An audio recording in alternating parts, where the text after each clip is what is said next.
Nigga, that's what normally I have in mind for your ass. But this time you're gonna feel some pain. Oh, master! Oh, master, please! What you doing? Why you pulling my pants, gripping my pants back there like that? Oh, master, what you gonna do? Just put latches on me. Now you gonna feel some real pain this time. Oh, God, help me! Oh, master, you gonna kill me? Oh, God, you gonna kill me? You gonna get? Oh,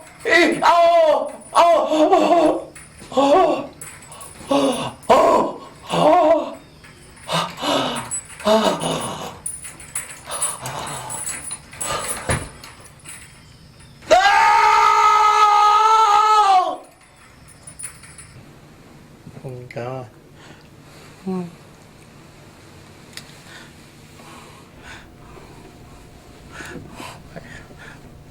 Why you got me? God, why you got me? Okay, we're back on the show. Tell us a little bit about that clip, Mr. Adams.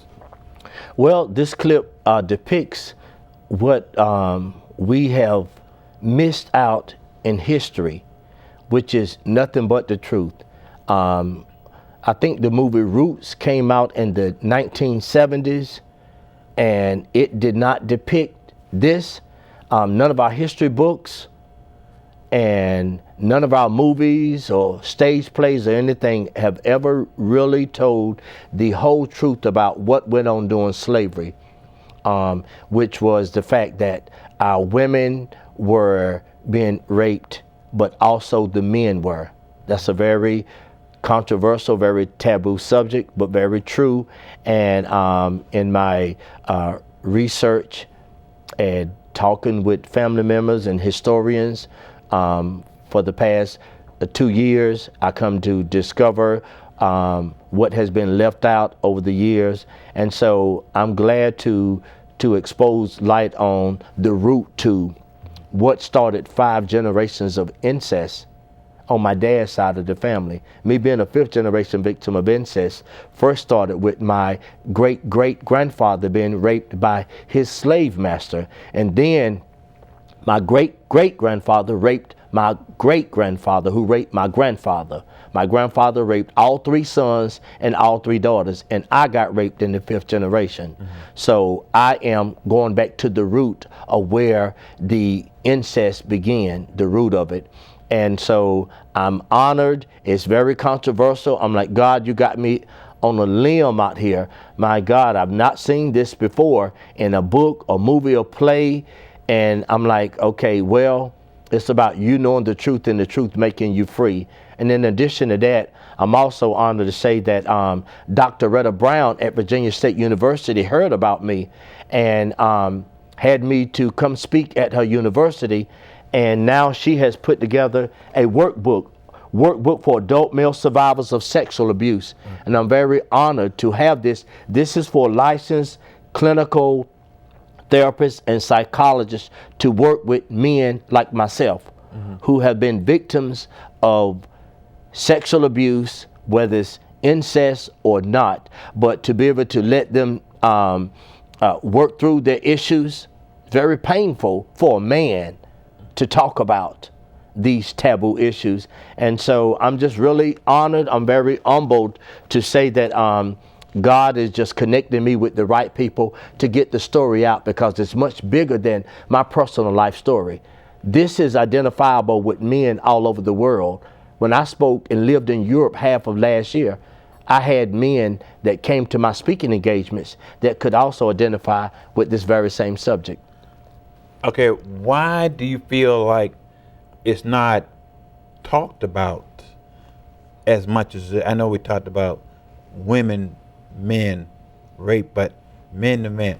Why do you feel like it's not talked about in a lot of those movies that you depicted?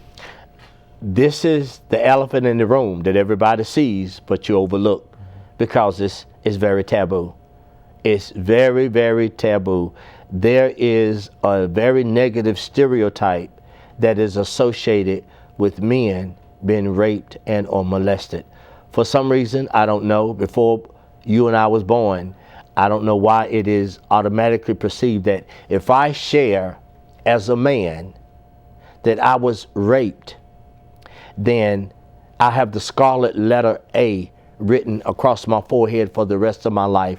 And so therefore I'm going to keep quiet about it. In my book, I talk about the silent scream. Mm-hmm. I'm going to take this to my grave because I don't want to be labeled what society may call a punk, a faggot, or a sissy.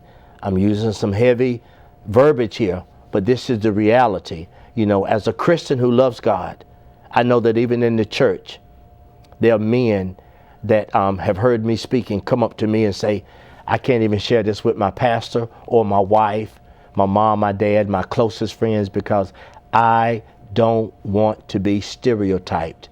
I don't want to be labeled. And I don't know why that men don't get the same compassion as a woman who has suffered the same trauma. But I am honored to know that God chose me. I didn't ask for this. I didn't ask to write this book, and I certainly didn't ask for my life story to be turned into a movie. But I said, God, not my will, let your will be done, in order that I may tell a story that millions of men around the world can identify with, because these are global issues. It doesn't matter if you're black or white, rich or poor, educated, uneducated, regardless of your socioeconomic status. This happens to men. I have met men from all cultures around the world, race, ethnicity, religions. It happens. But when you're talking about a man being raped and molested, then it's a very taboo subject. And so why God chose me, I don't know, but I submit to that. Mr. Adams, okay, the family member that sexually assaulted you, what type of relationship do you have with that individual? Oh, wow. Since my book has come out, I have faced a great deal of resistance. I have family members who are also victims of incest.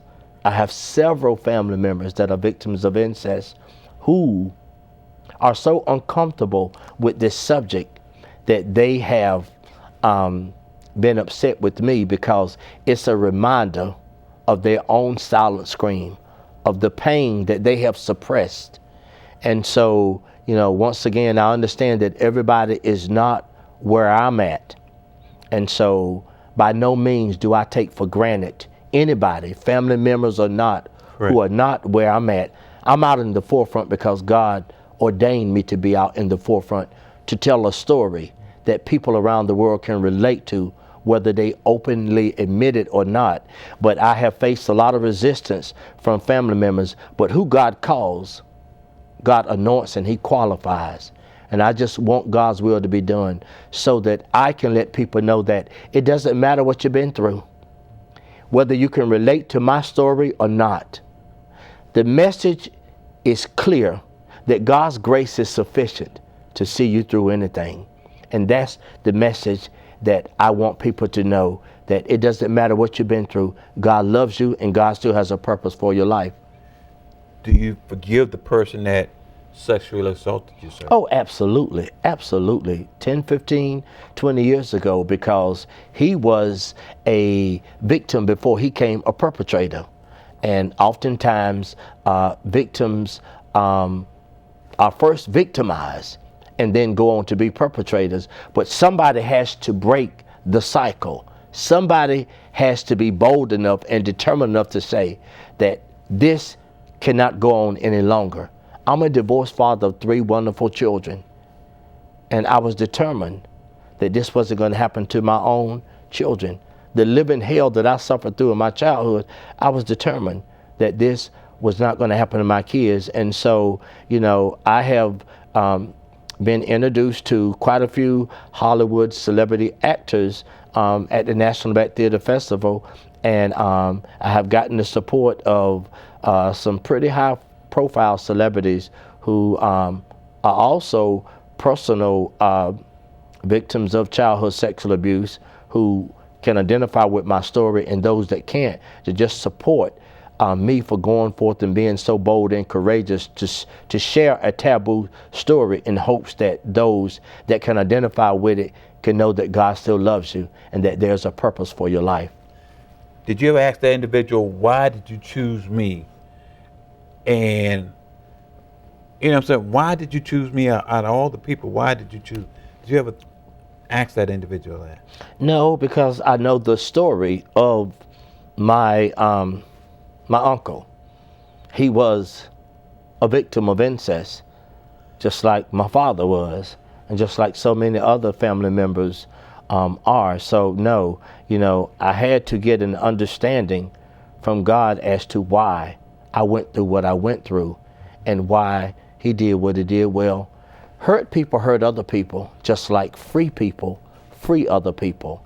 And so my passion, my motivation in life is to inspire hope and let people know that you can go through some of the worst situations in life and still understand that there is a purpose for your life and that God can use you and that you can help other people along the way. How did your father feel when he heard about the situation? My father does not allow any conversation whatsoever in regards to him knowing that his son is an author, anything along these lines, nor does my uncle. And the reason being is that prohibits them from being held accountable. If I don't admit my wrongdoing, if I don't admit being a perpetrator of domestic violence that my mom suffered through for 18 years, or being a perpetrator of incest that another family member suffered through at the hands of my father, just like I suffered through at the hands of one of my father's brothers. But if I don't allow any conversation whatsoever dealing with physical abuse, domestic violence, incest, or child abuse, then I do not have to be held accountable for my actions. So therefore, I don't bring it up. They heard about me when I did the first interview with you. Correct. And they saw the interview on YouTube and on Facebook. And I was told that, okay, this subject is hands off. Don't anybody come to me. I don't want to talk about it. I'm not going to address it, and leave me alone. Okay, it's a curse. You feel like it's passed on. Oh. Do you have any sons, and do you feel it happening to your boys? No, I have one son and 2 daughters, and I educated my 3 children as to what happened to me, even when they were in elementary school. So I do speaking engagements now all over the world, and I talk with families and children to educate them, to let them know what is appropriate and what is inappropriate in regards to these issues. Mr. Adams, we're running out of time, but we're going to have you back to discuss some more on this issue. Ladies and gentlemen, thank you for watching the show, and we'll be back with thank you for not watching the show, and we'll be back with another episode of Paul Brown Show. You be encouraged.